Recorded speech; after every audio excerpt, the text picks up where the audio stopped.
Good evening. I'm Shelley Rodman of the League of Women Voters of Massachusetts. I'm a member of the Worcester Area League, one of 45 local leagues in this state. The League of Women Voters is a nonpartisan political organization that encourages the informed and active participation of citizens in their local, state, and federal government. One way that we empower voters is by hosting candidate forums like the one we'll have tonight. We're all here this evening, and it's so nice to see all of you.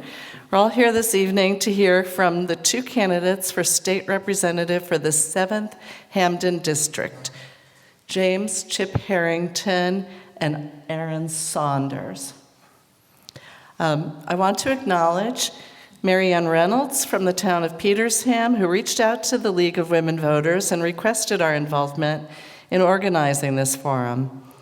I also acknowledge Susan Millinger, first Vice President of the League statewide and a member of the League of Women Voters of Amherst, who provided critical planning support and guidance. This is Susan, and by the way, Mary Ann is back there.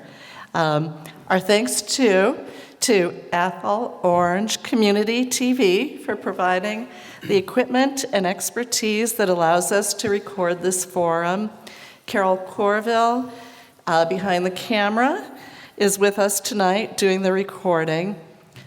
And the forum will also be available for viewers on Ludlow Community TV, Belchertown Community TV, and the League of Women Voters Massachusetts website. Okay. So before we begin, I'd like to share some of the rules of the forum. These and others were provided to each candidate ahead of time. Okay, so each candidate will have 3 minutes for an opening statement and 3 minutes for a closing statement. The candidates will have 90 seconds to answer each question. 30-second rebuttals may be allowed at the discretion of the moderator if a candidate is mentioned by name. The timekeepers, Joan Rabin and Sue Lowry, are sitting there within easy view for both of you.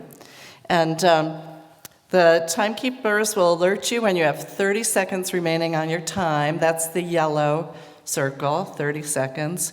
When you see the stop card, please stop, or I will stop you. This is a forum, not a debate. Our goal is for the candidates to share their qualifications, experience, perspective, and priorities with the residents of the 7th Hampden District. Audience members are invited to submit questions on cards, and I've already received some of them that were provided when you entered Town Hall, or return to the back table, or raise your hand if you would like a card, if something occurs to you while we're having this forum. And the collected cards will be, I'll review them, and with the help, again, of Susan here, and I'll incorporate them into the forum. Now, instructions for all of you, our audience. Please turn off your cell phones and any other device that might be disruptive. Please remain quiet throughout the forum. No clapping, snapping, cheering, or calling out, with the exception that after both candidates have completed their closing statements, you may clap and cheer for them. And no campaign or literature or signs are allowed in this room. So, for the opening statements, each of our candidates has 3 minutes for their opening statement. We had a coin toss earlier to determine the order of the opening and closing statements, and it turns out we'll be going alphabetically. We're starting with candidate Harrington. Your 3 minutes. Thank you so much. I'd first like to thank the League of Women Voters and the town of Petersham for putting this forum together. I think it's really great that the people who are here and get a chance to watch on TV have an opportunity to make a real educated decision as we move forward. I can tell you, since I got into this campaign in February, I have discovered that the best place to be in the town of Petersham, Massachusetts, is the transfer station every Saturday morning and Saturday afternoon. I've been spending a tremendous amount of time up there, and some of the people look very familiar to me as I've been going up there. It's a wonderful community, and I really appreciate you guys, and we've had some really great discussions. My name is Chip Harrington. I'm a candidate for state representative.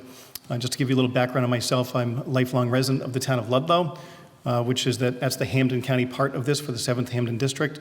My wife Noelle and I graduated high school together. We raised our children in Ludlow. My son Connor joined the Air Force after high school, and he met his wife in Japan when they were both stationed in Japan, and now they live in Missouri with our grandson Hudson, who's going to be here in a few weeks. We're really looking forward to that. And my daughter Riley is finishing up at Worcester State University and getting her degree in education. Professionally, I am a program manager for the Department of Correction.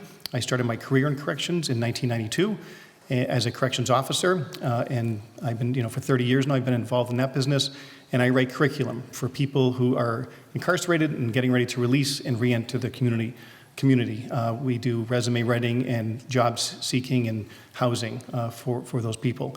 I'm also a police officer in the town of Ludlow and have done that for the past 13 years, and really enjoy helping people in my community in their time of need. Aside from that, I'm also, for the last 32 years, I've been a very active member in my community, serving as a member of the select board. I created the Energy Committee, the Pond Management Committee, the Ludlow Football Association, and for the last 18 years, I've been a member of my school committee, whereas 9 of those years I've served as chairperson. I have a really unique perspective on local government, state government, because I've been involved for so long. On top of all of that stuff that I just mentioned, I also ran my own business for 14 years, so I have a lot of respect and understanding of the small business community and understand the challenges that they deal with as small business owners. My education, I graduated from Westfield State College with a degree in communications.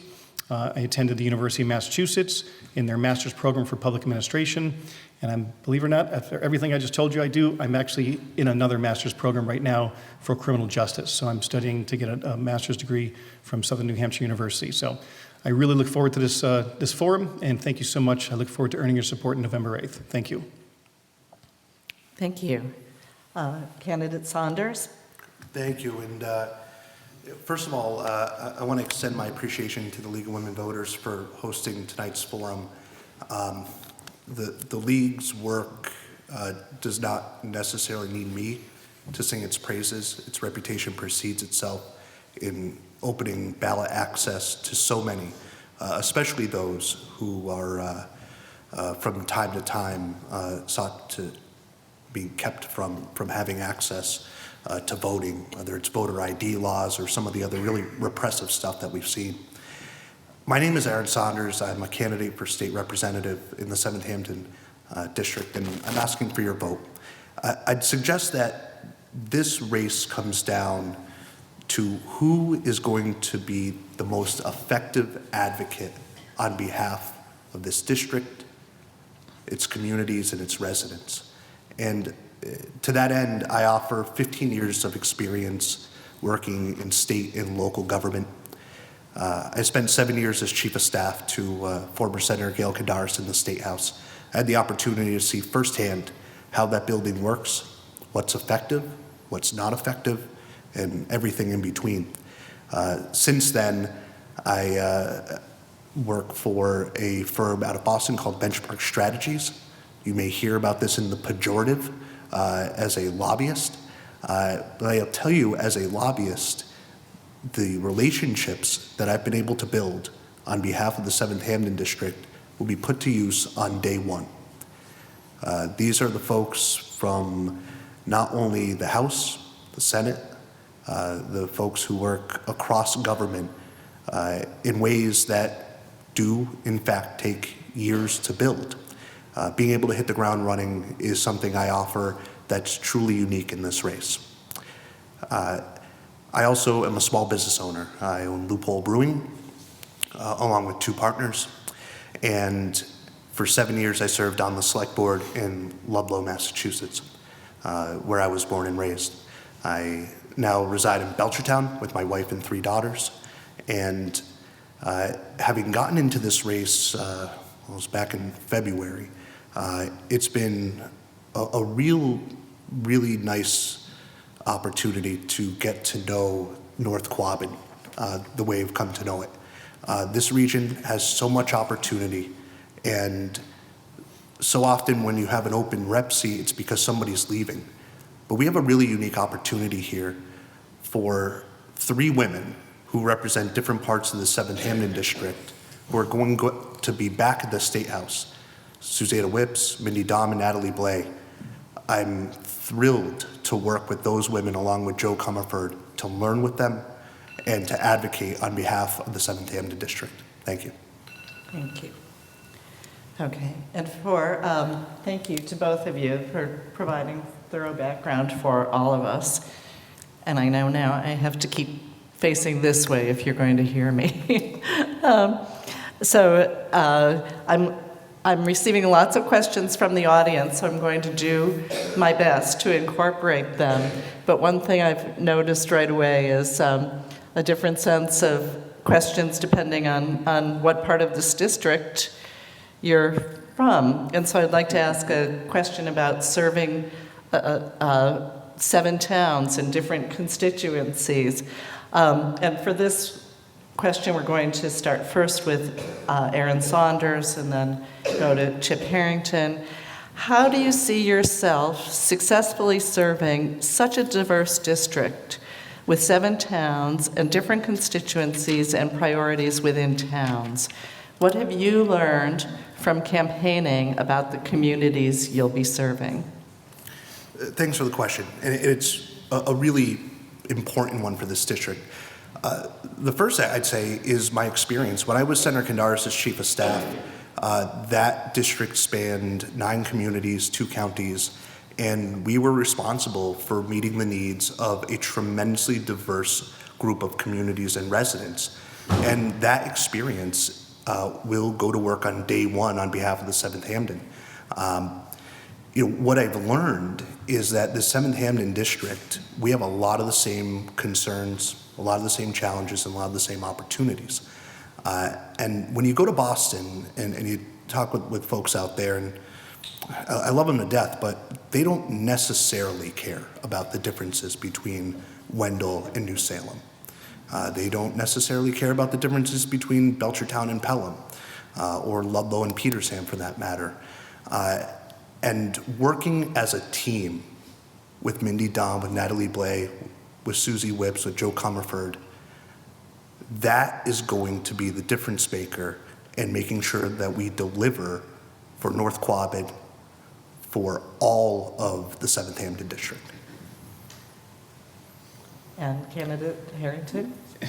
Just by the makeup of this district, you can see that Boston is completely out of touch with Western Massachusetts. This district displays that. When you have 4 different counties from Hampden to Worcester County and Franklin and Hampshire County in there as well, so you can see that they're completely out of district. They just lump us all in the same field. The reality is that our district is very diverse. You've got rural, even you've got suburban. Ludlow is more associated with Springfield. Petersham is more associated with Athol and Orange. And those are 2 very different parts of the state of Massachusetts. One thing that we are all dealing with right now is the cost of housing. It doesn't matter where you are, but in Western Massachusetts, we're taking a big hit right now. Housing is increasing. My daughter, as I mentioned, who is getting into the job market, I don't know how she's going to afford to get into a starter home. And that's one issue that as a state representative representing Western and Central Massachusetts, you need to really truly understand. We have a lot of common issues. Even though we're different parts of the state, we have a lot of common issues. The other issue that we deal with in this area around here is just connectivity. When I drive up 202 to come here, I lose my cell phone signal 3 different times. If your car breaks down and you're in the middle of Pelham at that point, you need to call for service. That's a problem. As a state representative, those are the things I'm going to tackle, in addition to housing and vocational education, things along those lines that I'm sure we'll be talking about soon. Thank you. Let's stick with the topic of housing, and let's get a little bit more specific. What about affordable housing in the district? What would you like to accomplish legislatively regarding housing? And we'll start this time with candidate Harrington. There's one thing, COVID was horrible, it really was, but there's one thing that we learned from COVID is that people can now work remotely. So there are people who are looking to leave the eastern and central part of the state, and they're looking in Petersham and Wendell and places out here. And a 1,300 square foot house out there in Bellrica that might be worth $700,000, they can get a 5,000 square foot house out here, and they think they're getting a great deal. So that's really having an effect on our housing market in this area. One other thing that I'm also a licensed real estate agent, so I got boots on the ground. I understand the housing market in this area. Affordable housing is something that we're all dealing with. I know in Petersham there's not a senior center or senior housing. People who live in Petersham want to stay in Petersham, and if they want to live in a senior facility, they have to look at Athol or Orange or some other area. And I know that Nitchawagin just came down, and there are housing opportunities that, as a state representative, we can bring to this district, and it really just comes down to that inequity that we have from Western Mass to Boston. Going to Boston, literally screaming from the top of Beacon Hill, representing the people in this district. I'm not associated with people in Boston as other people are. I'm here to represent you. You're my constituent, not the big fat cats in Boston and Beacon Hill. Okay, and candidate Saunders, same question? Yeah, housing's a big one. So affordable housing tends to have this connotation towards the bottom socioeconomic scale, but affordability of housing touches everyone. I'm sure everyone in this room and everyone watching. So specific solutions, right? Like anyone could articulate a problem. Specific solutions, first, we need to make manufactured housing qualify as low-income housing in Massachusetts. Right now it doesn't. It would be a tremendous benefit to communities looking to meet its affordable housing goals. It would be a tremendous benefit to the folks who live in manufactured housing. Secondly, we need to increase the amount and types of support that we give to first-time homeowners. One of the biggest heartaches, having gone to UMass, living in Belchertown, and seeing such tremendous young talent come into our community year after year, is seeing them leave. And providing the type of housing opportunities for young people and young families to stay in our communities is a win across the board. Natalie Blay put out a tremendous report on rural schools and declining enrollment. We need an all hands on deck approach to addressing that. Addressing our housing crisis is part of that. Thank you. I'm going to provide a question from the audience, and I just want to explain to everybody, some of you identified the candidate that you wanted your question to be asked to, but we're going to have both candidates answer every question. So, and this time, candidate Saunders will go first. This is, on the November ballot is referendum question number 1, called by some the fair share and by some the millionaire's tax. Do you support it? If so, why? If not, why not? Yes, I support question 1. It is essential to meeting the revenue needs for all the great things that we want to do and we have a responsibility to do here. It's really easy to tick off a list of things you want to spend money on when you have no way of spending, no revenue to draw upon. And to put this question in context, and maybe by a show of hands, you don't have to, but if you're making $20,000 a week, pick up your paycheck and it's a 2 followed by 4 0. Well, that's where you start to get hit with this new tax. If you're making $20,000 a week, and for the working families of the 7th Hampden District, this doesn't tax them. It doesn't tax the middle class. It doesn't tax the upper middle class. It taxes the extremely wealthy to reinvest in education and transportation, the basic values that make Massachusetts such a great place to live. And when question 1 passes, I will be the first to mandate that Western Mass gets its fair share of that new revenue. So I had a conversation with a farmer in New Salem recently about this exact issue, and he owns 80 acres of land, and if he sold 40 acres, he would be considered a millionaire for a year. I don't know if you've heard the term, but accidental millionaire, meaning that you sold some property and now you have an income that's over $1 million. He would be taxed at this 9%. I feel that the $1 million threshold is too low, quite frankly. There are those uber millionaires, billionaires that do exist in Massachusetts, and I don't have an issue. We can have a conversation about taxing them at a much different and higher rate. But it's those people who live in this area that maybe come into some funds or real estate and sell it and now become millionaires. So I'm going to be voting no on question 1 for that reason, because I do feel that it is a very low threshold. And the other component too is that it says subject to legislative approval as to where these funds go. They're telling you it's going to education and road construction. And they're saying it's going to be put into the Constitution, but then there's that caveat, subject to legislative approval. I don't know about you guys, but every time the legislature gets a chance to hold some more money, they find some other pet project to move it towards. So I'm concerned about that as well. Okay, thank you both. We mentioned the topic of education came up a little bit in your responses there. So I'd like to ask, what, if anything, would you change about the way state funds education? What do you see as the most important issues for the district's pre-K through 12 student population? And this time we'll start with candidate Harrington. As I mentioned, I've been on the school committee for the last 18 years, so I'm very intimately familiar with education. The biggest issue we have, quite frankly, is how Chapter 70, that's the funding source that comes down to the districts, and how that formula gets split up. Towns like Petersham, Pelham, you guys deal with regional school districts with Maher, but Center School in town, if you have 6 students move into town, that really has an impact on your budget because everything falls in the back of the homeowner.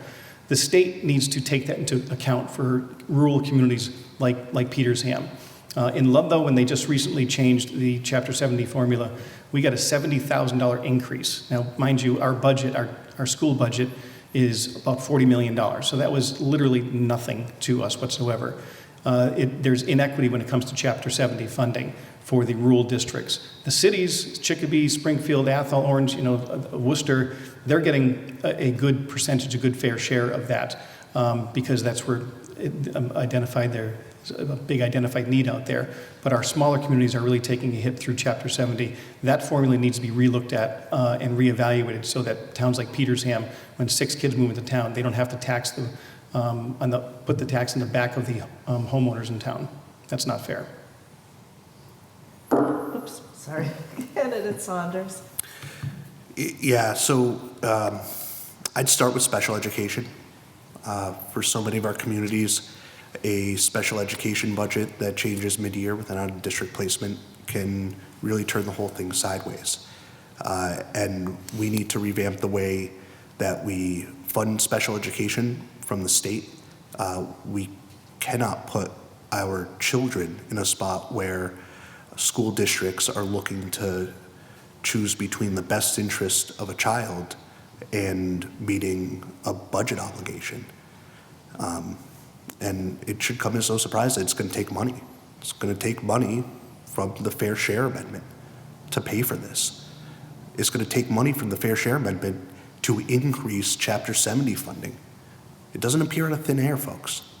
And we need to stand up and say, if we're going to advocate for the funding, we have to have the political courage to stand up and say where it's going to come from. Regional school transit is another huge one. Fully funding regional school transit should be a no-brainer. I'm going to go to work with Natalie Blay, with Susie Whips, with Mindy Don, with Joe Comerford, and so many more of our rural legislators to make sure we fully fund regional transit. Okay, thank you both. This is a question from the audience. Over the next decade, more than 1/3 of Massachusetts farmland will change hands as farmers age out and have no next generation to take over the farm. Only 14% of Mass farmland is protected. 98% of farmland in Massachusetts is owned by white farmers. How do you plan to make sure that farmland stays in farming, protecting our local agriculture? And what strategies might you implement to make sure transfers of land are more equitable and go to BIPOC farmers who have been historically excluded from farmland ownership? And this time it's candidate Saunders first. Thanks for the question. And one of the things that we certainly learned coming out of COVID is the importance of our local food systems and how much our local farms define the stability that we have in our local food systems. And Western Massachusetts is a part of the state that has a very long and proud tradition of farming and agriculture. The short answer in a very big topic is that we need to make sure the resources are there so that farmers who do not have a next generation to pass the farms down to, who do not have farmers who are looking to come in to take over that farming use of the land, have an option besides development. And that so often comes in the form of public funding. It's our land trust, Mount Grace, Kestrel. There's so many that have done tremendous work in preserving our farmland. And then the second part of the question, farming equity, and this does get lost too much in this conversation. To the extent that we can be deliberate in providing incentives for folks who have been boxed out of local agriculture for so long to be that next generation in local farms. If local farms are moving on to something else, if there are BIPOC farmers who want to take over that land use, we have to find a way to facilitate that. Okay, and candidate Harrington, Yes. please. Again, I've been a lifelong resident of Western Massachusetts. I know how important our farming community is. One thing the legislature failed to do recently was support our farmers when they really needed it badly. Our farmers grow their crops, they get their meat and their poultry, and then they need to get it to market. And with the cost of diesel and the cost of gasoline and fertilizer on top of that, they took a tremendous hit and are still continuing taking a tremendous hit. Our legislature recently had an opportunity to cut the gas tax, take the gas tax away. Even if we just did it for the farming community, that would have been a huge help. They chose not to do it. Again, that's a disconnect that the Boston elite have with us here in Western Massachusetts. One thing I have been talking about a lot on this campaign trail is the importance of vocational education. In our public schools, we need to start exposing our young people to the trades, and this includes farming and agriculture, and getting them exposed at a younger age so that these generational farms don't have to age out. Maybe there is a young person in that family that's going to be considering to do it, but they need the education, and our vocational schools can be a big part of that. I feel very strongly that not just farm and agriculture, but also other parts of vocations need to be considered and brought back to our middle schools so that young people can be exposed to the trades. And I hope we'll talk about that in a little bit as well too. Okay, thank you. I'm going to stay a little bit on the question of farmlands. We've had several audience cards come in that kind of address this same question, and I'm just going to boil it down to how would you balance the needs for electricity from solar farms with the value of protecting our forests and farmlands? And candidate Harrington, you go first this time. I am absolutely opposed to cutting forest and wooded areas down to put solar up. We can have both.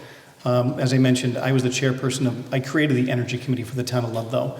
I turned our capped landfill into a solar farm, and we put 10,000 solar panels up there. That saved the town of Ludlow about $120,000 a year in credits. We're all seeing these wooded areas be cut down and solar put up. I just think that's completely counterproductive. We just built a new school in our community. That roof was built ready to put solar on it. We have a lot of parking areas. We have a lot of roof space on new buildings and old buildings that can be utilized for solar. I'm a big believer in solar.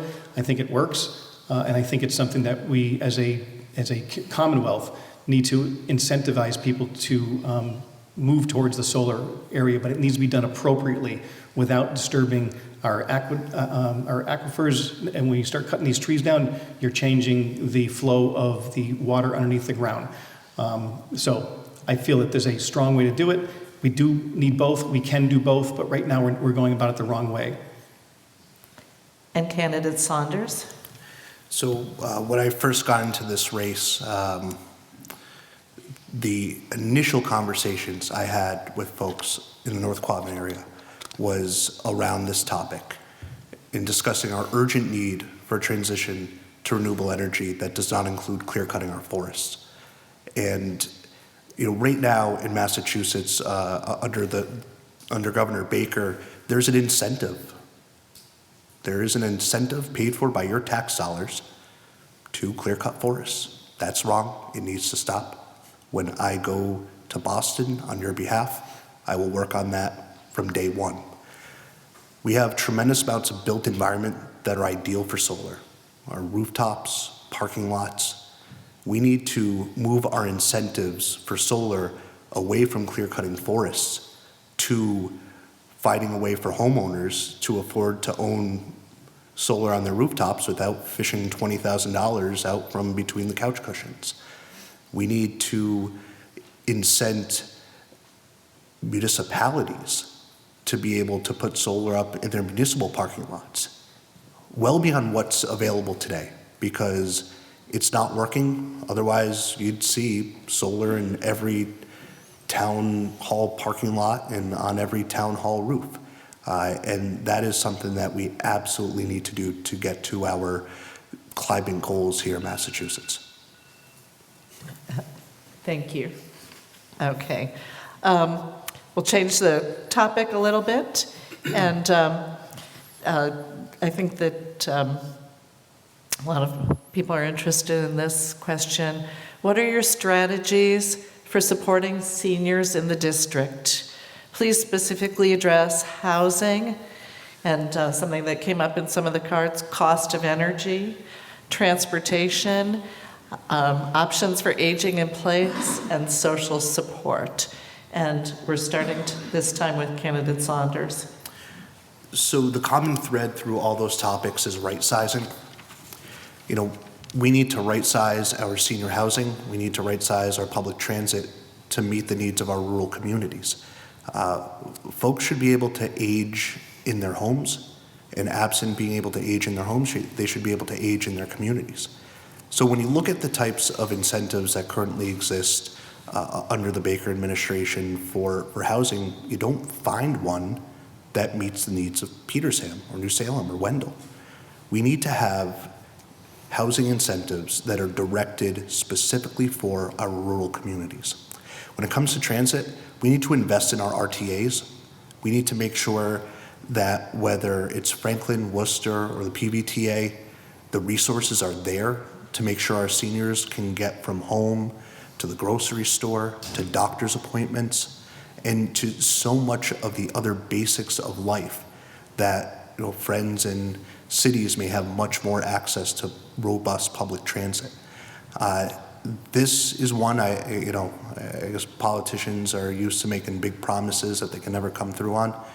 This isn't going to happen overnight, but it takes a team, and there's a tremendous team that I look forward to going to work with on Beacon Hill in Natalie Blay, Mindy Dom, Susie Whips, and Joe Comerford. And we're going to do it with our next governor, Maura Healey. And candidate Harrington. My dad's 92 years old, and he falls into this category. Right now, he's on a fixed income, so the costs that we're all dealing with right now, I walked into Big Y recently, walked out with 3 items, and it cost me $47. So that's a real challenge for our senior population that is living on a fixed income. I have suggested numerous times during this campaign that we need to expand the program where municipalities can freeze the property tax rate for a senior over 65 years old at that rate if their house is paid off and if they meet certain qualifications as far as fixed incomes go. If a senior citizen has the ability to look at their property tax and know what it's going to be the next year, they can plan for that. Right now, like I said, 6 students move into Petersham, your property tax takes a hit, everybody's taxes go up to deal with that. If a senior knows that their property tax is going to be frozen at a certain rate for as long as they live in that house, in their community that they want to be in, they can budget properly for that. As far as transportation goes, we absolutely need to get more regional transportation We have the PVDA down where we are in the Springfield area and Belchertown and Ludlow. That needs to be expanded into more rural areas so that seniors have an option to get out there. And senior centers provide a tremendous opportunity for people to get around, and they provide transportation, they bring in meals. We need to provide more funding for the senior centers that are in each of these areas. Thank you. You each talked a little bit about transportation.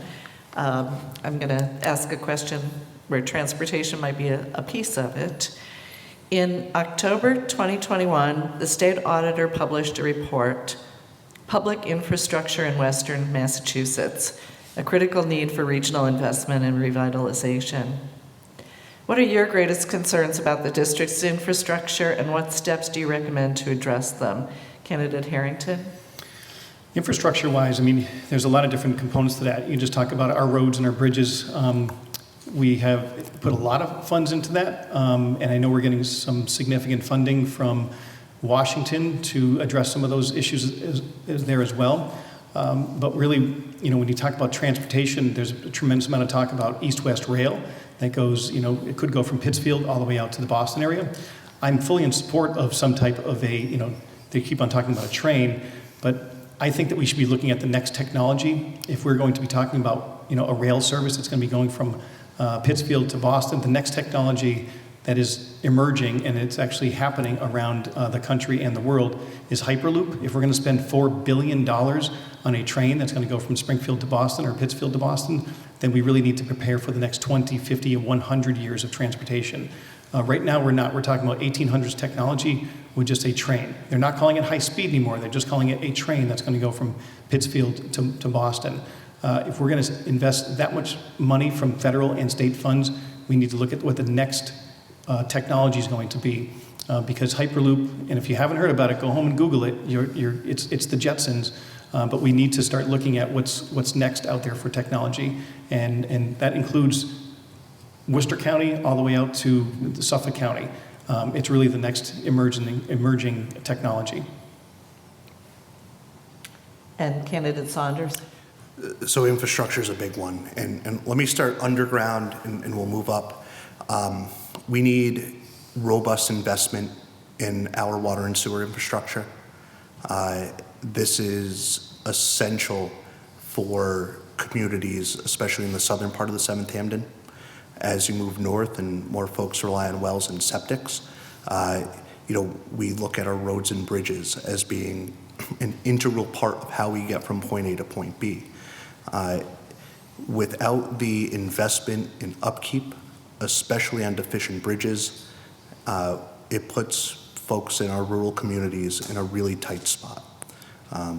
Again, that money doesn't come out of thin air. We need to stand up and talk about where that money's coming from.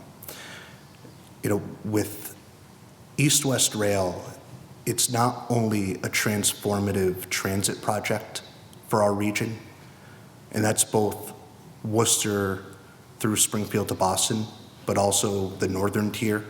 We need to connect Worcester to Greenfield. $4 billion is the single most important economic development project we will have in terms of East-West Rail in this region in generations. We need to make that investment. We can't be wishy-washy about it. We need East-West Rail. Okay. Thank you both. This is a different kind of question from the audience, and we'll start with Candidate Saunders this time. Please share any and all endorsements you have and why these endorsements are important to our North Quabbin area. Only 90 seconds. So let me start with one of the ones I'm most proud to have, because my mother was a teacher, 35 years in Ludlow Public Schools. And when it comes to education, I stand with kids and I stand with our educators, and I am so proud to have the MTA, the Mass Teachers Association, as an endorser. When it comes to the environment, the Environmental League of Massachusetts and Clean Water Action looked at all the candidates. They chose to endorse me because I'm the strongest on environmental issues.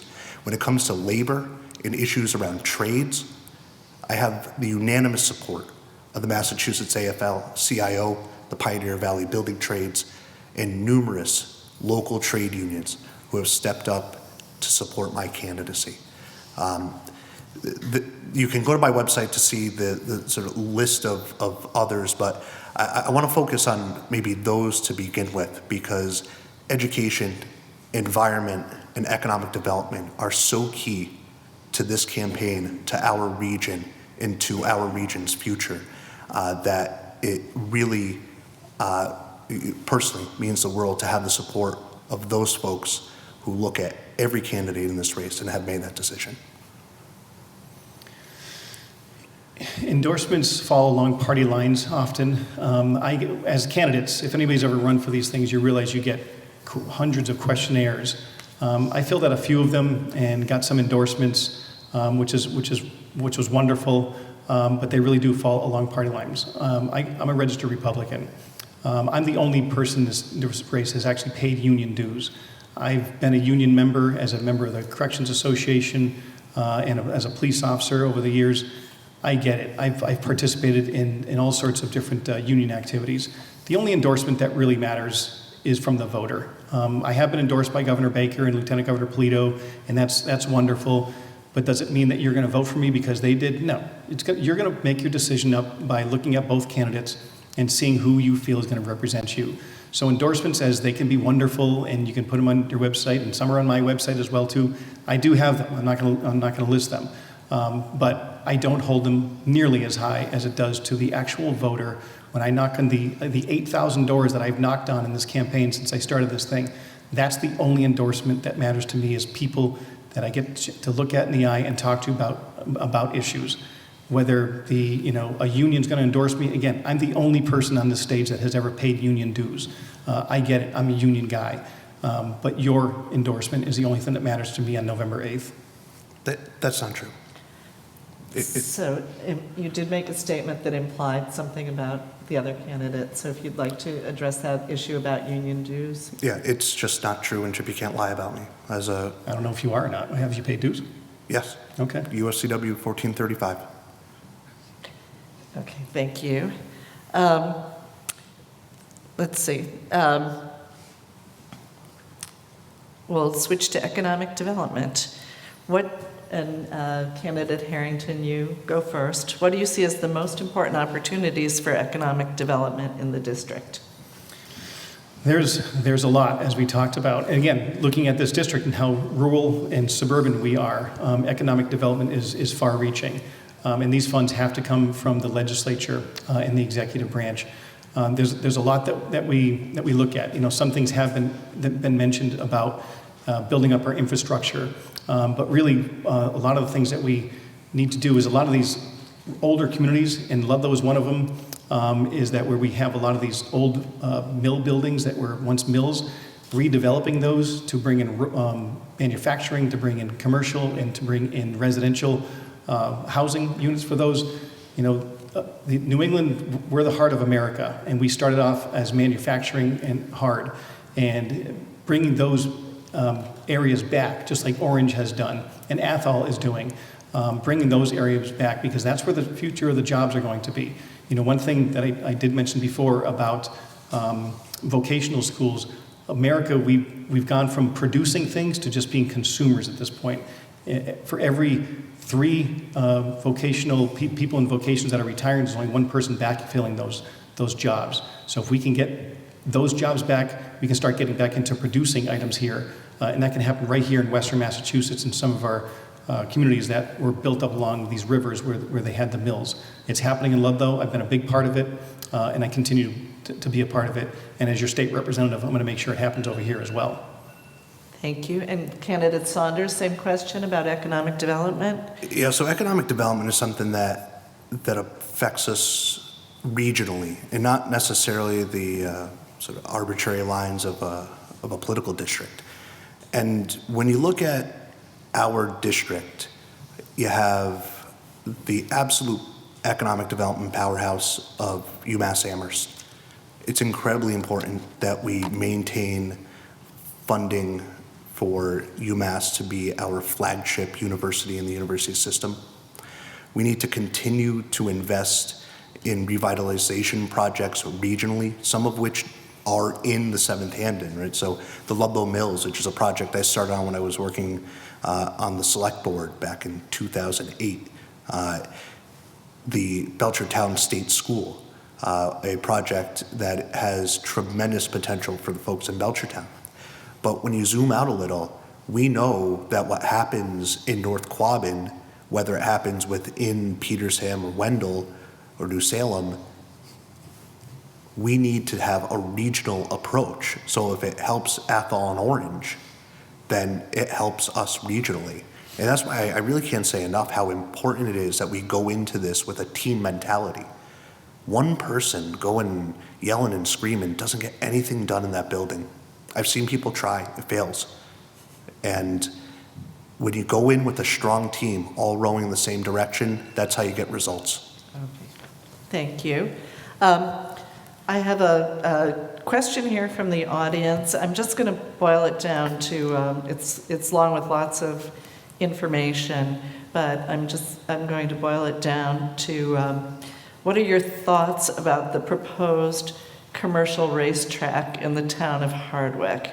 And while Hardwick might not be in this district, there are potential impacts on the district of a commercial racetrack. So, Candidate Saunders, you first. Yeah, let me also sort of boil it down that the legislature and legislators individually have a responsibility to ensure that land use restrictions that are paid for with public funds are followed through on. I haven't jumped into this proposal as deeply as I think some in the region have, but I tell you I will draw a line at making sure that if public money went into a land use restriction, that land use restriction needs to be honored. And Candidate Harrington?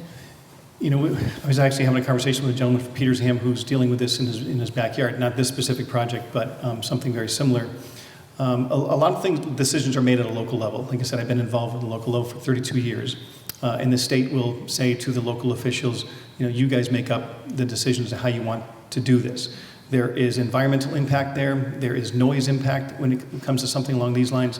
And there's other impacts that we may not even be considering right now. So that is really something that has to happen on a local level. If the state's going to get involved in it, if it's going to be some type of infrastructure funds that are going to be, you know, helping get people to and from this location that may impact this district, people in Petersham or I guess New Salem possibly, or other areas, then that needs to be taken into consideration.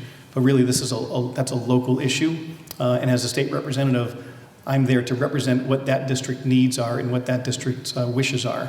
But when it comes to a specific project like a racetrack, those environmental impacts, I think, are the things that need to be considered most before any final decisions are made.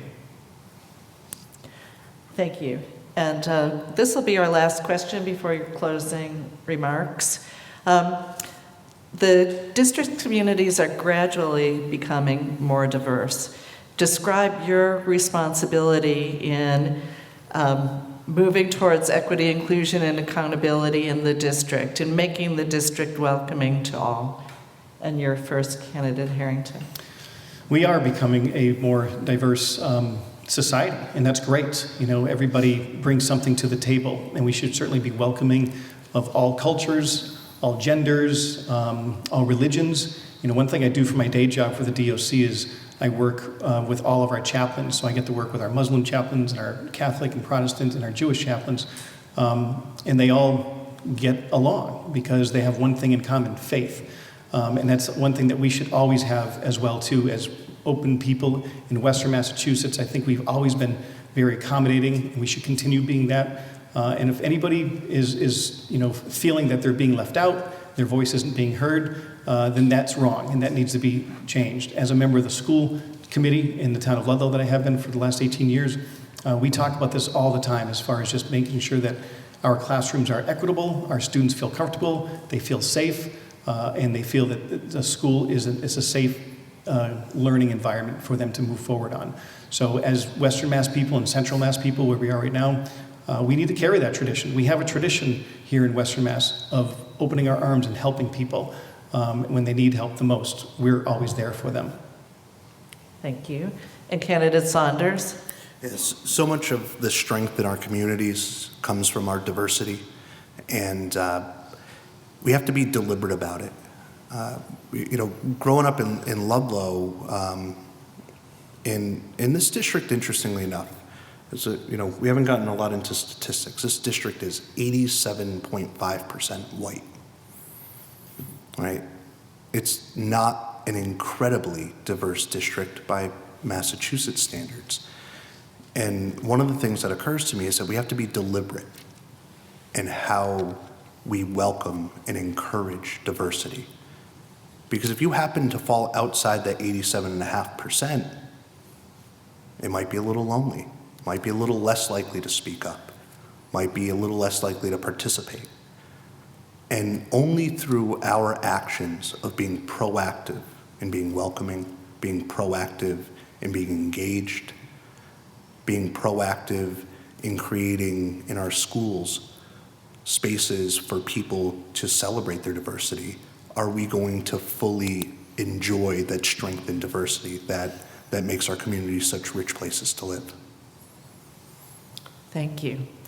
So we've covered a lot of territory now, and we'll move on to closing statements. And this is a chance for each of you to cover a topic that we didn't cover or to revisit something that you'd like to spend more time on.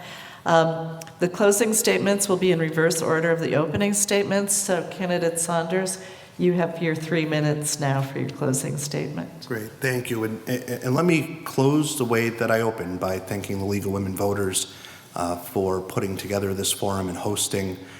This is really the best of what our democracy can be. I want to thank Chip for, this campaign. In our politics so often, you see the type of stuff that even 10 years ago you'd never think two people would say to one another. And I've been proud to be in this thing with Chip since February, and it's been kept above board. And I honestly don't believe you would have known you would have seen up. So I say it only because we have a choice here to make for state representative, but I think as citizens, we have an important role to play in bringing back the type of democracy that we expect, the type of democracy we expect from our candidates, from our government, and quite frankly, from each other. And, over these next 20 days, we'll be campaigning hard. I'm going to do everything I can to earn your vote. I'm asking for it again tonight, and I hope to see all of you here over those next 2 weeks, and for the folks who are going to be watching on TV, I look forward to seeing you as well as we get towards November 8th, Election Day. Thank you. Thank you. And candidate Harrington. Thank you. Yes, I also want to thank the League of Women Voters and the town of Petersham for putting this together. This is really a great opportunity. If I were a resident in Petersham and a guy from Ludlow was coming up here running for state representative, the first question I would say is like, okay, great, you're here telling me all this stuff. Are you really going to come to Petersham? Are you really committed to this? And all I can say is that I've been coming up to Petersham and going to the transfer station, meeting people in this town since March. I've got to know Mike and Paul over there. We have great conversations. I got to know Randy, who just retired as a police officer. It's a great town, and let me tell you this right now. I will be in Petersham just as much as I am in Ludlow. We'll have office hours here. I'll be attending selectmen's meetings. We'll do regular check-ins with school boards. That's what a state representative is there to do. Again, I'm not plugged into the Boston elite, the Boston politicians. I'm a regular guy that just works hard, puts his head down, has been doing it for the past 32 years on a local level to get things done. This era, and Aaron mentioned it and he's right, this era of tribalism that we're in, where you have the Democrat and Republican, and it's, if you don't agree with me, I need to eviscerate you. I've never been like that, and he's right. We've had this, first of all, I've known Aaron for 30 years. We're friends. We really, truly are friends. And we could never do that, even if we had the opportunity. But at the same time, this tribalism that this whole country has fallen into, I look at this as a completely different philosophy. As a school committee member, as a local official, I don't know what party affiliation my people are next to me. I don't care. A good idea is a good idea. It doesn't come with a party affiliation. If people in Petersham need something done and it's coming from, whether it's Governor Healy or whoever it might be coming down the pike, that's what's right to do for Petersham or for the district. I've never fallen into this, D versus R thing. I have voted for Democrats. I have voted for Republicans. I voted for people in the Green Party and Libertarians. If it's the idea and I feel like they're going to represent me, that's what I have always gone for. And it's one thing we're missing in politics. Remember the day when Tip O'Neill and Ronald Reagan could actually go on a golf course and talk about things or play cards? That you couldn't have that today. The press would destroy them. That's not the kind of person I am. That's not the kind of candidate I am, and that's not the kind of official I am. I'm going to represent this district. I'm going to go to Boston. I'm going to work hard on your behalf, and I'm going to be a part of your community. This is, and I'm saying this from the bottom of my heart, this is a wonderful community. I feel like I'm in hardcore New England when I step up in Petersham. I love it here. I truly do. I'm going to be your state representative, and I'm going to be there for you when you need me. Great, thank you. I'd like to close this forum by thanking both of you for your participation tonight, but more importantly, for putting yourselves forth to represent the 7th Hampden District. And I really say that from my heart, because we have no democracy if no one steps up to run for office. And I don't know how many of you have run for office or have worked on campaigns, but it's not easy. It takes a lot of time, a lot of thoughtfulness, a lot of research, a lot of energy. And so I thank you on behalf of the League of Women Voters and on behalf of everyone in these towns for stepping up and running for office. I also want to thank the audience here in person and those who will watch the forum in the coming days. Thank you for seeking the information that can inform your voting. It's tough these days to learn about candidates and about issues, so it really takes some active work on your part, and I appreciate that you're here or that you're watching on the community TV. Remember to vote on or before November 8th. If you have any questions about where you're voting, there's some cards on the back table that give you the online address, vote411.org, and you put in your address and you'll learn what's on your ballot and where you vote. And this year a lot of us change voting locations and our districts change, so be sure you're up to date. And you still have time too to apply for a mail-in ballot if you prefer to vote that way. And now I asked you to be quiet during the conversations here, but please join me in applauding our candidates and make as much noise as you want. Thank you very much.